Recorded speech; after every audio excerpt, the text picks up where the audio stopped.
দক্ষিণ আফ্রিকাকে তাদের মাটিতে কিভাবে হারানো যায় এবার বাংলাদেশি ক্রিকেটারদের সেই টোটকায় দিলেন কিংবদন্তি এবি ডিভিলিয়ার্স। দেখিয়ে দিলেন কিভাবে তাদের হারিয়ে টেস্ট চ্যাম্পিয়নশিপ ফাইনালে উঠতে পারবে শান্ত লিটনরা, যেটি অনুসরণ করতে পারলে প্রথমবার কাগিসো রাবাদাদের বিপক্ষে সিরিজ জিততে পারবে টিম টাইগার্স।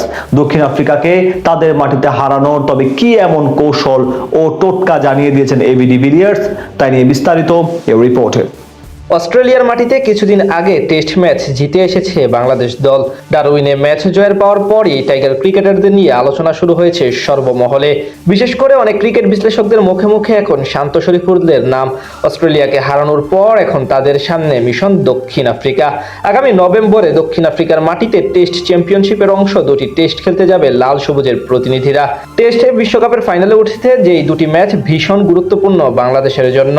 আর সেই সিরিজের আগে প্রোটিয়া মাঠে কিভাবে টাইগার ক্রিকেটাররা ভালো করতে পারেন এবং প্রথমবার সেখানে টেস্ট ম্যাচ জিততে পারেন, এবার সেই টোটকা বা কৌশল জানিয়ে দিলেন দক্ষিণ আফ্রিকার সাবেক অধিনায়ক ও কিংবদন্তি ব্যাটার এবি ডিভিলিয়ার্স। বাংলাদেশ এখন অব্দি আফ্রিকার মাটিতে মোট 8টি টেস্ট ম্যাচ খেলেছে, কিন্তু সেখানে এখন অব্দি জয়ের দেখা পায়নি।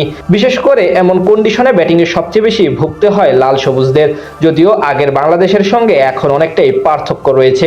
রিসেন্ট পাস্টে টাইগাররা অস্ট্রেলিয়া, নিউজিল্যান্ড ও পাকিস্তানকে তাদের মাঠে গিয়ে টেস্টে হারিয়ে এসেছে। এদিক থেকে দক্ষিণ আফ্রিকার বিপক্ষে আসন্ন টেস্ট সিরিজ নিয়ে প্রায় সবাই দারুণ প্রত্যাশী। তবে এর আগে ব্যাটারদের আলাদাভাবে পারফরমেন্স করতে হবে। বোলিং এর দিক থেকে কোনো চিন্তা না থাকলেও ব্যাটারদের নিয়েই মূল সমস্যা, আর সেই সমস্যার সমাধান দিলেন কিংবদন্তি এবি ডিভিলিয়ার্স। কিভাবে তাদের মাঠে গিয়ে টেস্ট জেতা যায় সেটি জানিয়েছেন মিস্টার 360 ডিগ্রি।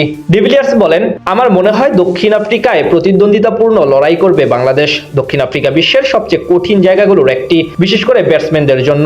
বল শুধু সুইং করে না, সিমেও মুভ করে, পিচে পড়ার পর মুভ করে। খুব বেশি খেলোয়াড় এতে অভ্যস্ত নয়, তাদের মুখোমুখি হওয়াটা তাই খুব কঠিন। আর ঠিক সেই চ্যালেঞ্জ কিভাবে মোকাবিলা করতে হবে সেটাও বলে দিলেন তিনি। বাংলাদেশের ব্যাটারদের উদ্দেশ্যে বিশেষ পরামর্শ পেশ করলেন সাবেক প্রোটিয়া কাপ্তান। সেখানে ডিভিলিয়ার্স বলেন, আমার ব্যক্তিগত কিছু কৌশল আছে। কখনো ক্রিজ থেকে বের হয়ে এসেছি, কখনো বা স্ট্যাম্প ঢেকে ব্যাট করেছি, আবার কখনো স্ট্যাম্প ছেড়ে দিয়েছি। কন্ডিশনটা কেমন মনে হচ্ছে সেটার উপর এসব নির্ভর করে।